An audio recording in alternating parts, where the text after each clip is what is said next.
Chapter 28. 2 days are past. It is a summer evening. The coachman has set me down at a place called Whitcross. He could take me no farther for the sum I had given, and I was not possessed of another shilling in the world. The coach is a mile off by this time. I am alone. At this moment, I discover that I forgot to take my parcel out of the pocket of the coach where I had placed it for safety. There it remains, there it must remain, and now I am absolutely destitute. Whitcross is no town, nor even a hamlet. It is but a stone pillar set up where 4 roads meet, whitewashed, I suppose, to be more obvious at a distance and in darkness. 4 arms spring from its summit. The nearest town to which these point is, according to the inscription, distant 10 miles, the farthest, above 20, from the well-known names of these towns I learn in what county I have lighted: A. North Midlandshire, dusk with moorland, ridged with mountain. This I see. There are great moors behind, and on each hand of me, there are waves of mountains far beyond that deep valley at my feet. The population here must be thin, and I see no passengers on these roads. They stretch out east, west, north, and south, white, broad, lonely.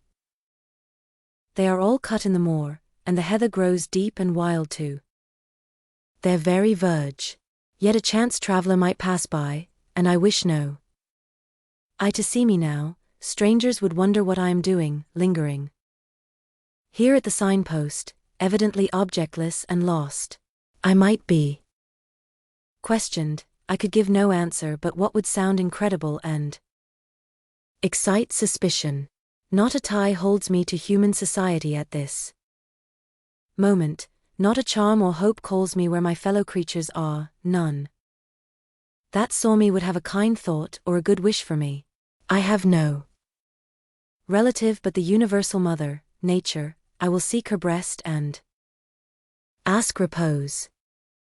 I struck straight into the heath. I held on to a hollow I saw deeply furrowing the brown moorside. I waded knee-deep in its dark growth. I turned with its turnings, and finding a moss-blackened granite crag in a hidden angle, I sat down under it. High banks of moor were about me. The crag protected my head. The sky was over that.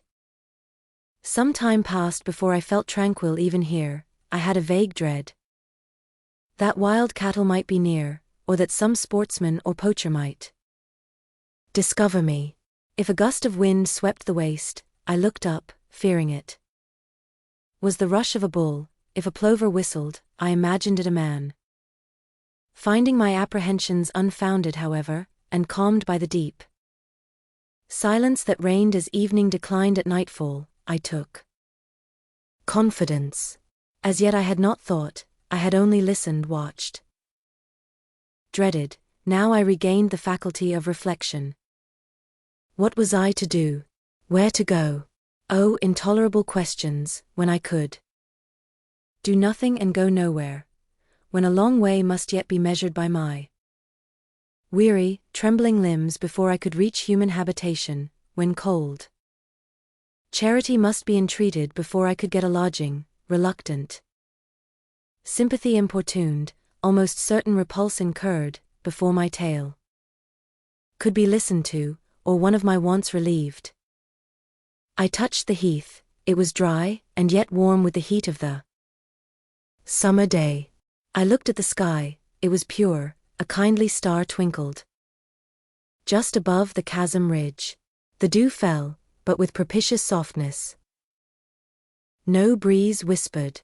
Nature seemed to me benign and good. I thought she loved me, outcast as I was, and I, who from man could anticipate only mistrust, rejection, insult, clung to her with filial fondness. Tonight, at least, I would be her guest, as I was her child. My mother would lodge me without money and without price. I had one morsel of bread yet, the remnant of a roll I had bought in a town we passed. Through at noon with a stray penny, my last coin. I saw ripe bilberries gleaming here and there, like jet beads in the heath. I gathered a handful and ate them with the bread. My hunger, sharp before, was, if not satisfied, appeased by this hermit's meal.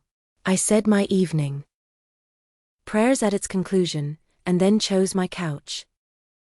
I said my evening prayers. Beside the crag the heath was very deep.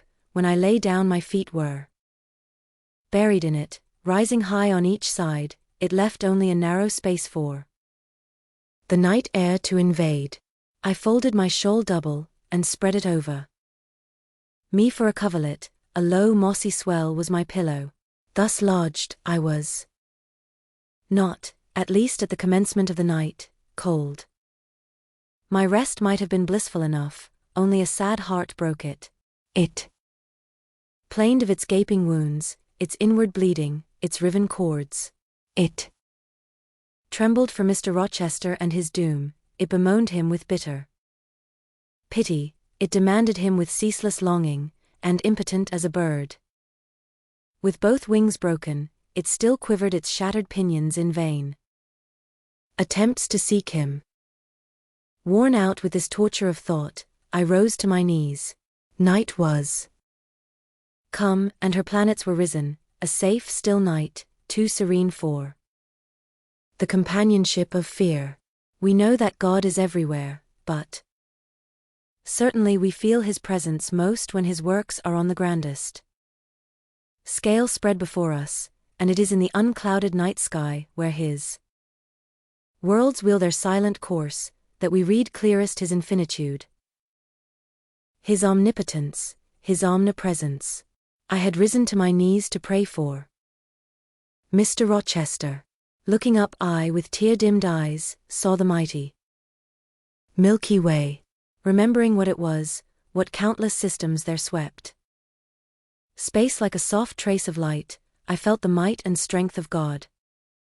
Sure was I of His efficiency to save what He had made, convinced I grew that neither earth should perish, nor one of the souls it treasured. I turned my prayer to thanksgiving. The source of life was also the Savior of spirits. Mr. Rochester was safe, he was God's, and by God would he be guarded. I again nestled to the breast of the hill, and ere long in sleep forgot sorrow. But next day, want came to me pale and bare. Long after the little birds had left their nests, long after bees had come in the sweet prime of day to gather the heath honey before the dew was dried, when the long morning shadows were curtailed, and the sun filled earth and sky, I got up, and I looked round me. What a still, hot, perfect day. What a golden desert this spreading more. Everywhere sunshine. I wished I could live in it and on it. I saw a lizard run over the crag. I saw a bee busy among the sweet bilberries. I would fain at the moment have become bee or lizard, that I might have found fitting nutriment, permanent shelter here. But I was a human being, and had a human being's wants. I must not linger where there was nothing to supply them. I rose, I looked back at the bed I had left. Hopeless of the future, I wished but this, that my Maker had that night thought good to require my soul of me while I slept, and that this weary frame, absolved by death from further conflict with fate, had now but to decay quietly, and mingle in peace with the soil of this wilderness. Life, however, was yet in my possession with all its requirements, and pains, and responsibilities. The burden must be carried, the want provided for, the suffering endured, the responsibility fulfilled. I set out. Whitcross regained, I followed a road which led from the sun, now fervent and high. By no other circumstance had I will to decide my choice. I walked a long time, and when I thought I had nearly done enough, and might conscientiously yield to the fatigue that almost overpowered me, might relax this forced action, and sitting down on a stone I saw near, submit resistlessly to the apathy that clogged heart and limb. I heard a bell chime, a church bell. I turned in the direction of the sound, and there, amongst the romantic hills, whose changes and aspect I had ceased to note an hour ago, I saw a hamlet and a spire. All the valley at my right hand was full of pasture fields and cornfields and wood, and a glittering stream ran zigzag through the varied shades of green, the mellowing grain, the somber woodland, the clear and sunny lea, recalled by the rumbling of wheels to the road before me. I saw a heavily laden wagon laboring up the hill, and not far beyond were 2 cows and their drover. Human life and human labor were near. I must struggle on, strive to live and bend, to toil like the rest. About 2:00 p.m. I entered the village. At the bottom of its one street there was a little shop with some cakes of bread in the window. I coveted a cake of bread. With that refreshment I could perhaps regain a degree of energy. Without it, it would be difficult to proceed. The wish to have some strength and some vigor returned to me as soon as I was amongst my fellow beings. I felt it would be degrading to faint with hunger on the causeway of a hamlet. Had I nothing about me I could offer in exchange for one of these rolls? I considered. I had a small silk handkerchief tied round my throat, I had my gloves. I could hardly tell how men and women in extremities of destitution proceeded. I did not know whether either of these articles would be accepted. Probably they would not, but I must try. I entered the shop. A woman was there. Seeing a respectably dressed person, a lady as she supposed, she came forward with civility.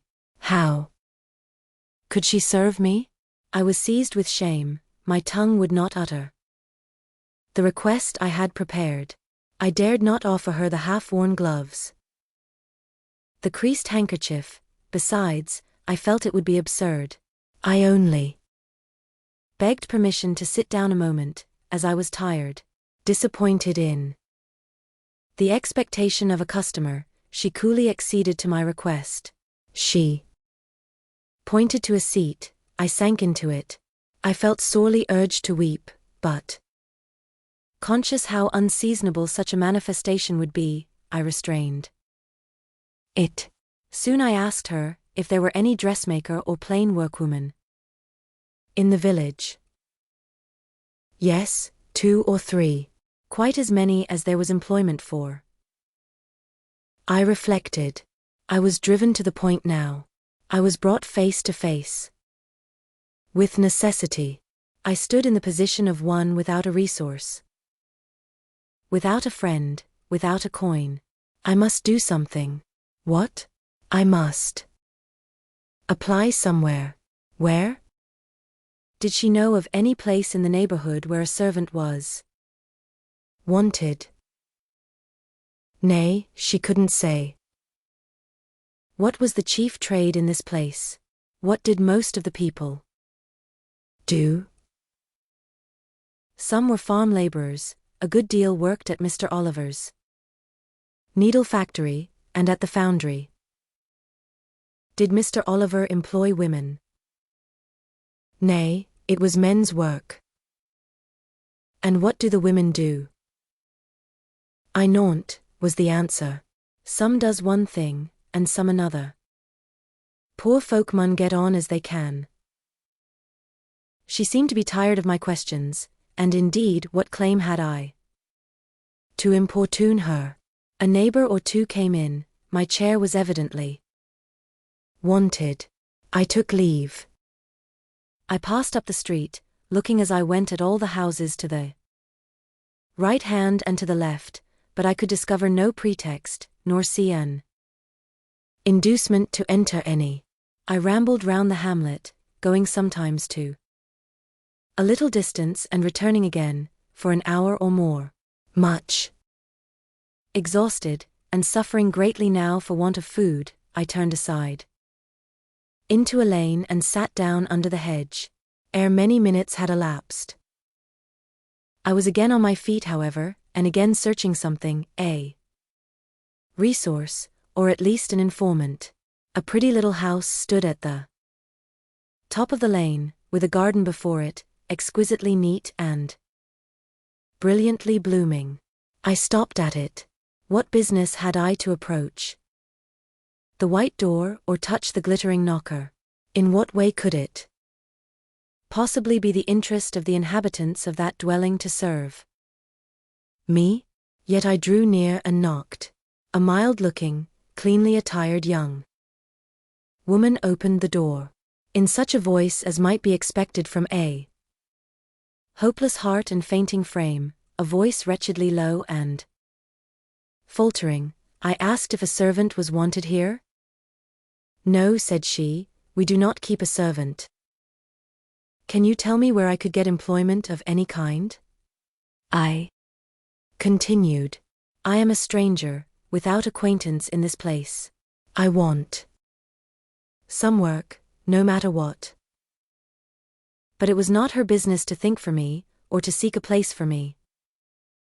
Besides, in her eyes, how doubtful must have appeared my character, position, tale. She shook her head. She was sorry she could give me no information, and the white door closed, quite gently and civilly, but it shut me out. If she had held it open a little longer, I believe I should have begged a piece of bread, for I was now brought low. I could not bear to return to the sordid village, where besides no prospect of aid was visible. I should have longed rather to deviate to a wood I saw not far off, which appeared in its thick shade to offer inviting shelter, but I was so sick, so weak, so gnawed with nature's cravings, instinct kept me roaming round abodes where there was a chance of food. Solitude would be no solitude, rest no rest, while the vulture hunger thus sank beak and talons in my side. I drew near houses, I left them and came back again, and again I wandered away, always repelled by the consciousness of having no claim to ask, no right to expect interest in my isolated lot. Meantime the afternoon advanced, while I thus wandered about like a lost and starving dog. In crossing a field, I saw the church spire before me. I hastened towards it. Near the churchyard, and in the middle of a garden, stood a well-built though small house, which I had no doubt was the parsonage. I remembered that strangers who arrive at a place where they have no friends, and who want employment, sometimes apply to the clergyman for introduction and aid. It is the clergyman's function to help, at least with advice, those who wish to help themselves. I seemed to have something like a right to seek counsel here. Renewing then my courage, and gathering my feeble remains of strength, I pushed on. I reached the house, and knocked at the kitchen door. An old woman opened. I asked, was this the parsonage? Yes. Was the clergyman in? No. Would he be in soon? No, he was gone from home. To a distance not so far, happened 3 mile. He had been called away by the sudden death of his father. He was at Marsh End now, and would very likely stay there a fortnight longer. Was there any lady of the house? Nay, there was naught but her, and she was housekeeper, and of her reader, I could not bear to ask the relief for want of which I was sinking. I could not yet beg, and again I crawled away. Once more I took off my handkerchief, once more I thought of the cakes of bread in the little shop. Oh, for but a crust, for but one mouthful, to allay the pang of famine. Instinctively, I turned my face again to the village. I found the shop again, and I went in, and though others were there besides the woman, I ventured the request, would she give me a roll for this handkerchief? She looked at me with evident suspicion. Nay, she never sold stuff that way. Almost desperate, I asked for half a cake. She again refused. How could she tell where I had got the handkerchief? She said. Would she take my gloves? No. What could she do with them? Reader, it is not pleasant to dwell on these details. Some say there is enjoyment in looking back to painful experience past, but at this day I can scarcely bear to review the times to which I allude. The moral degradation, blent with the physical suffering, form too distressing a recollection ever to be willingly dwelt on. I blamed none of those who repulsed me. I felt it was what was to be expected, and what could not be helped. An ordinary beggar is frequently an object of suspicion, a well-dressed beggar inevitably so. To be sure, what I begged was employment, but whose business was it to provide me with employment? Not certainly that of persons who saw me then for the first time, and who knew nothing about my character. And as to the woman who would not take my handkerchief in exchange for her bread, why, she was right, if the offer appeared to her sinister or the exchange unprofitable. Let me condense now. I am sick of the subject. A little before dark I passed a farmhouse, at the open door of which the farmer was sitting, eating his supper of bread and cheese. I stopped and said, "Will you give me a piece of bread? For I am very hungry." He cast on me a glance of surprise, but without answering, he cut a thick slice from his loaf, and gave it to me.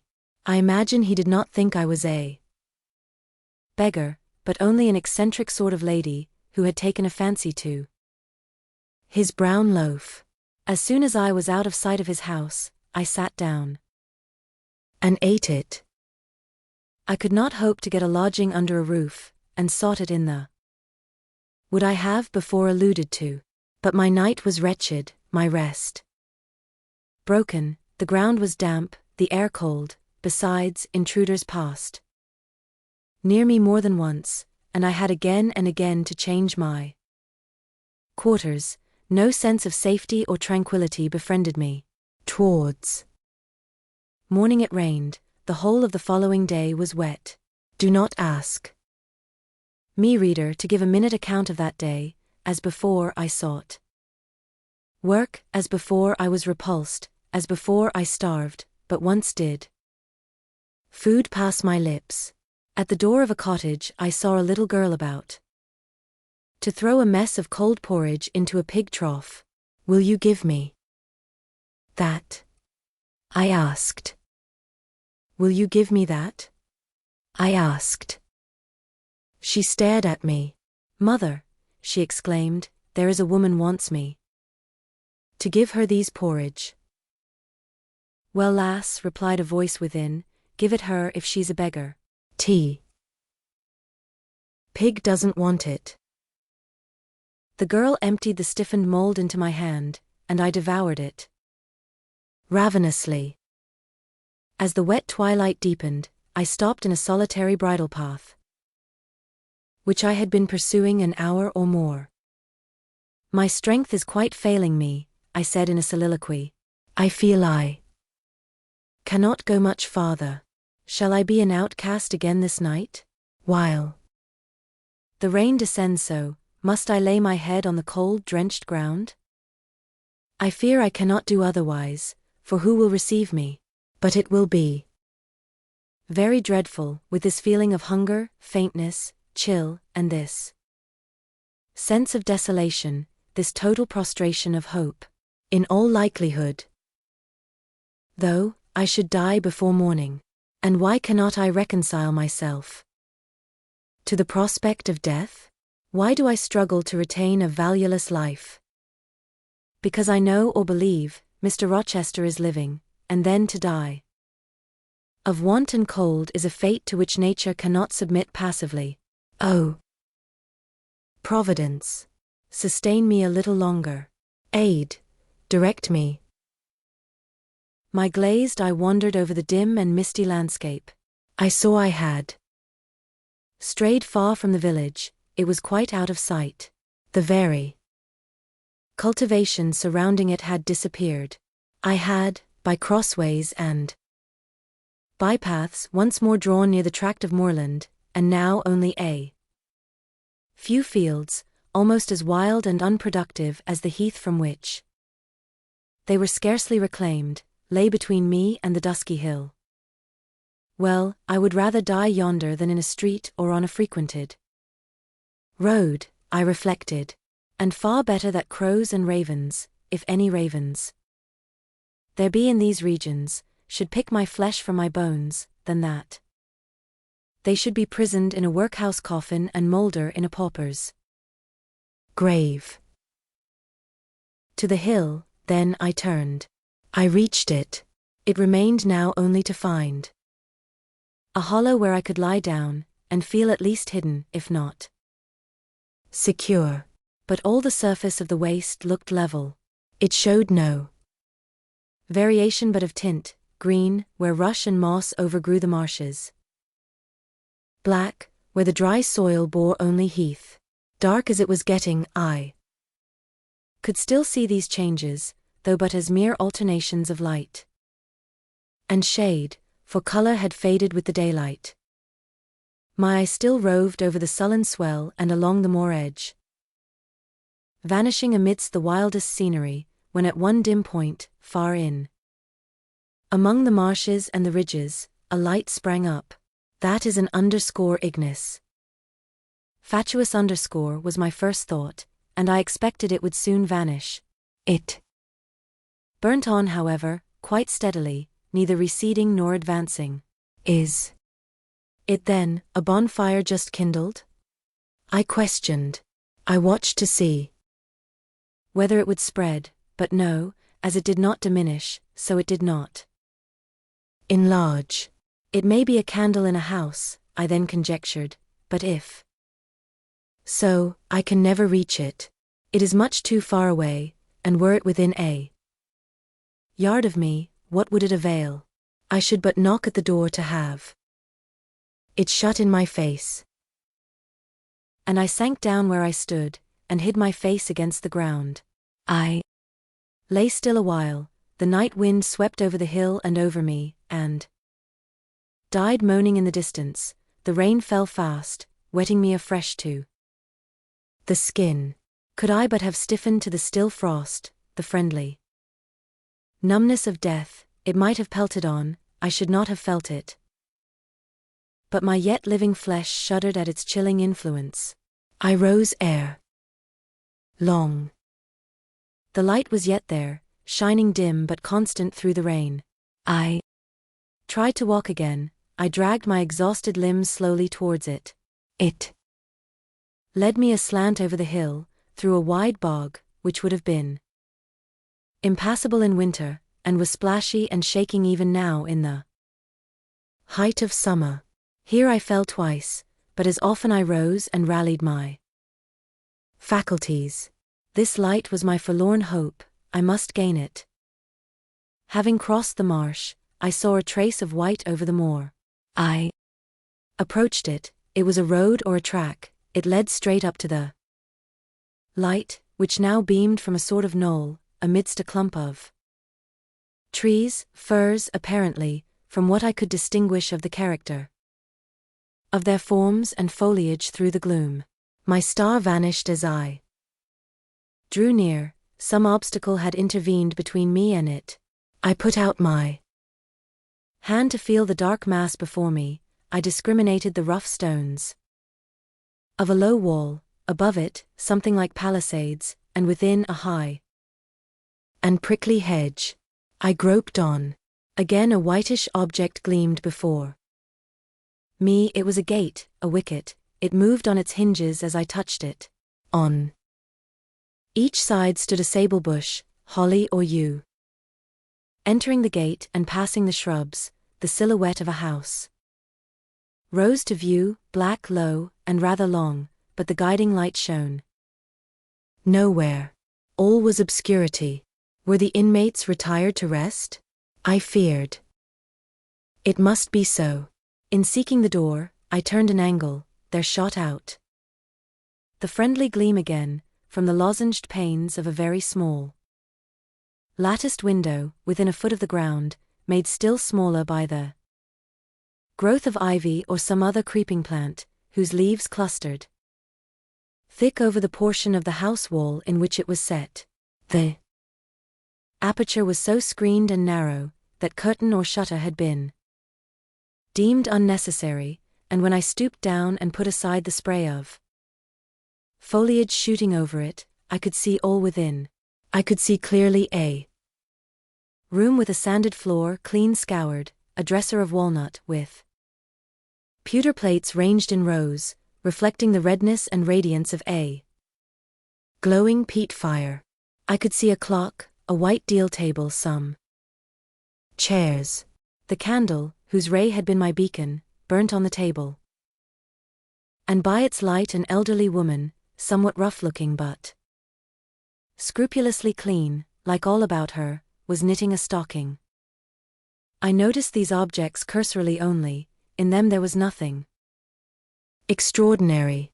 A group of more interest appeared near the hearth, sitting still amidst the rosy peace and warmth suffusing it.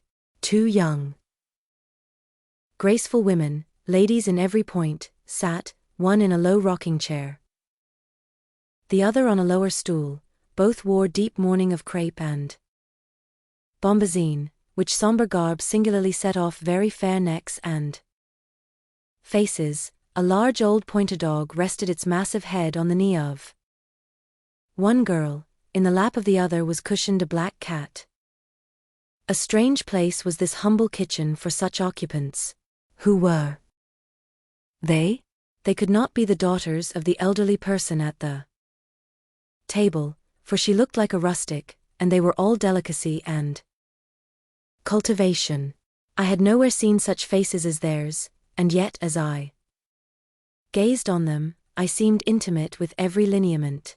I cannot call them handsome, they were too pale and grave for the word. As they each bent over a book, they looked thoughtful almost to severity. A stand between them supported a second candle and 2 great volumes, to which they frequently referred, comparing them, seemingly, with the smaller books they held in their hands, like people consulting a dictionary to aid them in the task of translation. This scene was as silent as if all the figures had been shadows and the firelit apartment a picture, so hushed was it, I could hear the cinders fall from the grate, the clock tick in its obscure corner, and I even fancied I could distinguish the click-click of the woman's knitting needles.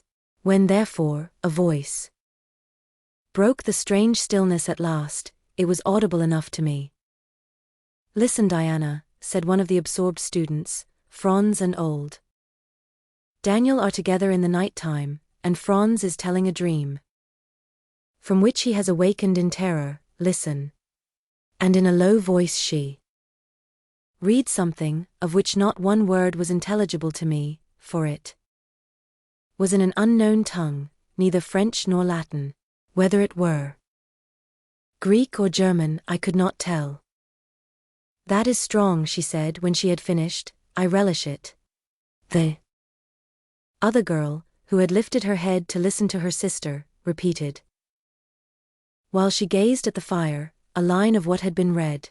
At a later day I knew the language in the book, therefore I will here quote the line, though when I first heard it, it was only like a stroke on sounding brass to me, conveying no meaning. De Trat Herveyer Einer, and Zussen wie die Sternen Nacht. Good, good, she exclaimed, while her dark and deep eye sparkled. There you have a Dim and mighty archangel fitly set before you. The line is worth 100 pages of fustian. Ich wage die Gedenken in der Schale means. Zorns und die Werke mit dem Gewicht means Grimm's. I like it. Both were again silent. Is there any country where they talk I that way? Asked the old woman, looking up from her knitting. Yes, Hannah, a far larger country than England, where they talk in no other way. Well, for sure case, I knownt how they can understand one t'other. And if either o' ye went there, ye could tell what they said, I guess. We could probably tell something of what they said, but not all, for we are not as clever as you think us, Hannah. We don't speak German, and we cannot read it without a dictionary to help us. And what good does it do you? We mean to teach it some time, or at least the elements, as they say. And then we shall get more money than we do now. Very like, but give our studying, ye've done enough for tonight. I think we have, at least I'm tired. Mary, are you? Mortally, after all, it's tough work faggying away at a language with no master but a lexicon. It is, especially such a language as this crabbed but glorious Deutsch. I wonder when St. John will come home. Surely he will not be long now, it is just 10, looking at a little gold watch she drew from her girdle. It rains fast, Hannah, will you have the goodness to look at the fire in the parlor? The woman rose, she opened a door, through which I dimly saw a passage. Soon I heard her stir a fire in an inner room, she presently came back. Ah, childer, said she, it fair troubles me to go into yond room. Now, it looks so lonesome why the chair empty and set back in a corner. She wiped her eyes with her apron, the two girls, grave before, looked sad now. But he is in a better place, continued Hannah, we shouldn't wish him here again. And then, nobody need to have a quieter death nor he had. You say he never mentioned us? Inquired one of the ladies. He hadn't time, bairn, he was gone in a minute, was your father. He had been a bit ailing like the day before, but naught to signify, and when Mr. St. John asked if he would like either o' ye to be sent for, he fair laughed at him. He began again with a bit of a heaviness in his head the next day, that is, a fortnight sin, and he went to sleep and never wakened. He wore a most stark when your brother went into tea chamber and fanned him. Ah, childer, that's tea last o' t' old stock for ye and Mr. St. John is like of different sort to them 'at's gone, for all your mother wore Michigan I your way, and a most as book learned. She wore the picture o' ye, Mary. Diana is more like your father. I thought them so similar I could not tell where the old servant for such I now concluded her to be, saw the difference.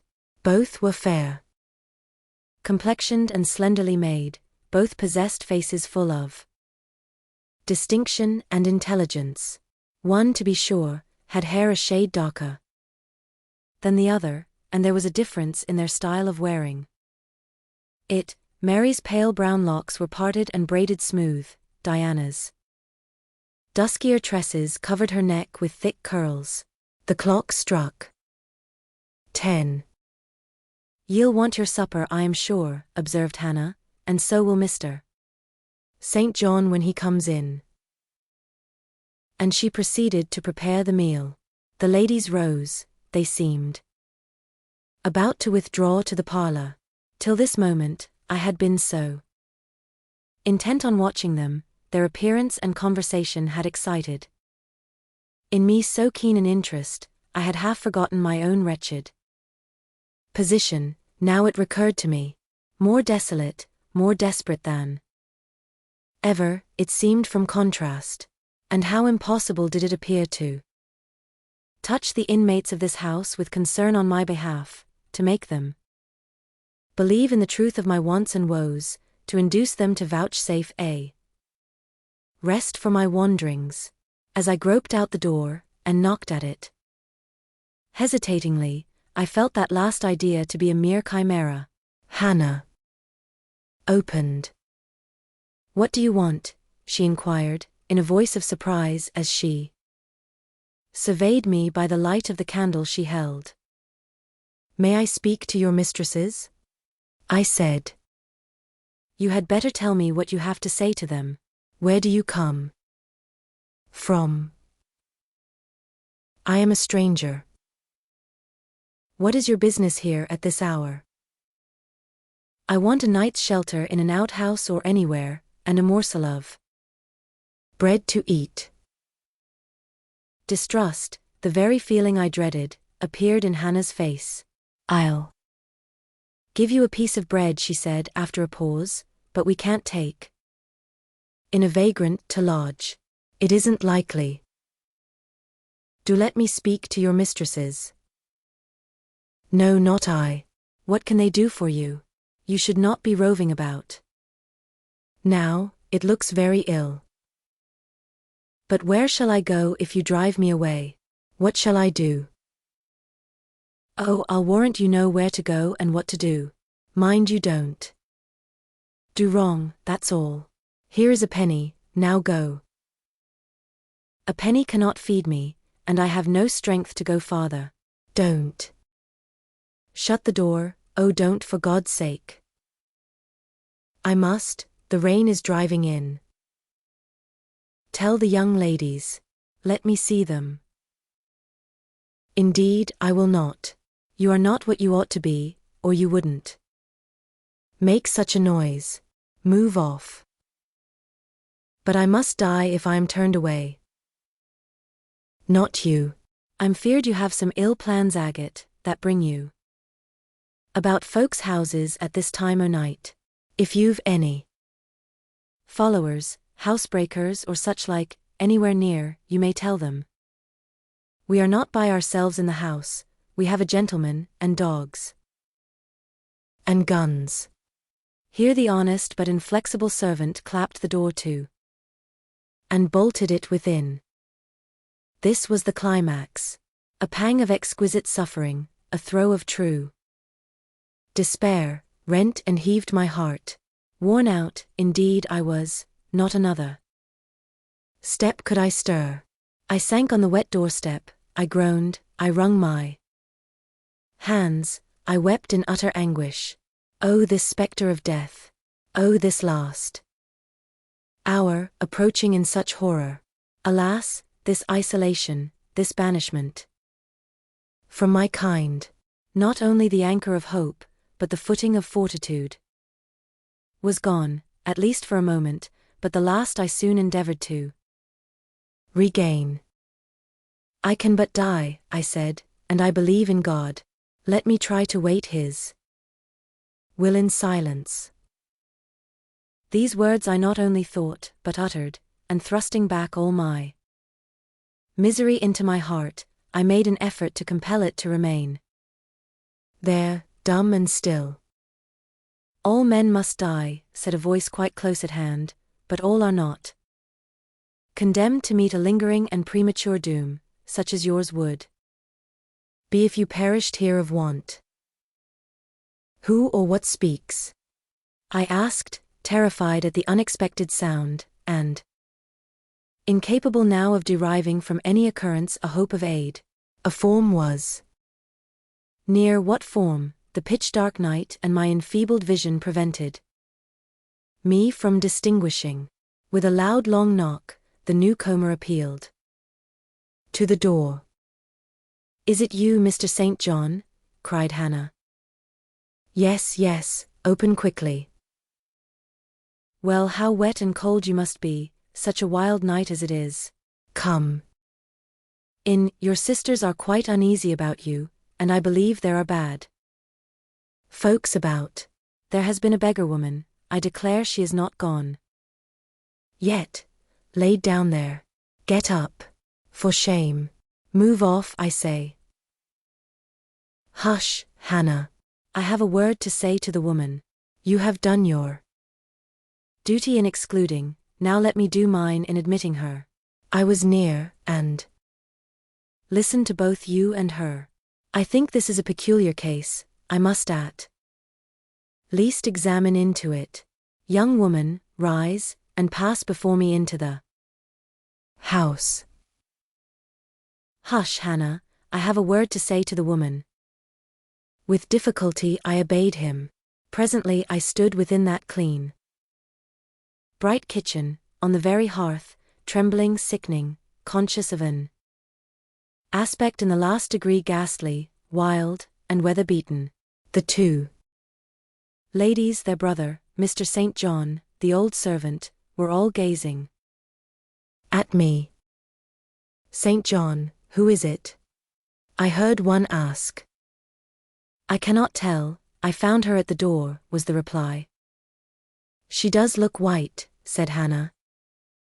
As white as clay or death, was responded. She will fall, let her sit. And indeed my head swam, I dropped, but a chair received me. I still possessed my senses, though just now I could not speak. Perhaps a little water would restore her. Hannah, fetch some. But she is worn to nothing. How very thin, and how very bloodless. A mere spectre. Is she ill, or only famished? Famished, I think. Hannah, is that milk? Give it me, and a piece of bread. Diana, I knew her by the long curls which I saw drooping between me and the fire as she bent over me, broke some bread, dipped it in milk and put it to my lips. Her face was near mine, I saw there was pity in it. And I felt sympathy in her hurried breathing. In her simple words, too. The same bomb-like emotion spoke, try to eat. Yes, try, repeated Mary gently, and Mary's hand removed my sodden bonnet and lifted my head. I tasted what they offered me, feebly at first, eagerly soon. Not too much at first, restrain her, said the brother, she has had enough. And he withdrew the cup of milk and the plate of bread. A little more, St. John, look at the avidity in her eyes.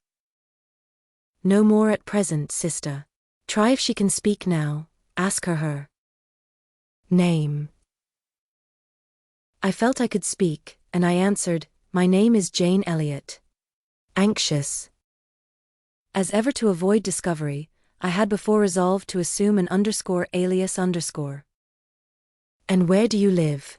Where are your friends? I was silent. Can we send for anyone you know? I shook my head. What account can you give of yourself? Somehow, now that I had once crossed the threshold of this house, and once was brought face to face with its owners, I felt no longer outcast, vagrant, and disowned by the wide world. I dared to put off the mendicant, to resume my natural manner and character. I began once more to know myself, and when Mr. St. John demanded an account, which at present I was far too weak to render, I said after a brief pause, Sir, I can give you no details tonight. But what then, said he, do you expect me to do for you? Nothing, I replied. My strength sufficed for but short answers. Diana took the word. Do you mean, she asked, that we have now given you what aid you require, and that we may dismiss you to the moor and the rainy night? I looked at her. She had, I thought, a remarkable countenance, instinct, both with power and goodness. I took sudden courage. Answering her compassionate gaze with a smile, I said, I will trust you. If I were a masterless and stray dog, I know that you would not turn me from your hearth tonight. As it is, I really have no fear. Do with me and for me as you like, but excuse me from much discourse, my breath is short, I feel a spasm when I speak. All three surveyed me, and all three were silent. Hannah, said Mr. St. John at last, let her sit there at present. And ask her no questions. In 10 minutes more, give her the remainder of that milk and bread. Mary and Diana, let us go into the parlor and talk the matter over. They withdrew. Very soon one of the ladies returned, I could not tell which. A kind of pleasant stupor was stealing over me as I sat by the genial fire. In an undertone she gave some directions to Hannah. Eyre. Long with the servant's aid, I contrived to mount a staircase. My dripping clothes were removed. Soon a warm, dry bed received me. I thanked God, experienced amidst unutterable exhaustion a glow of grateful joy, and slept.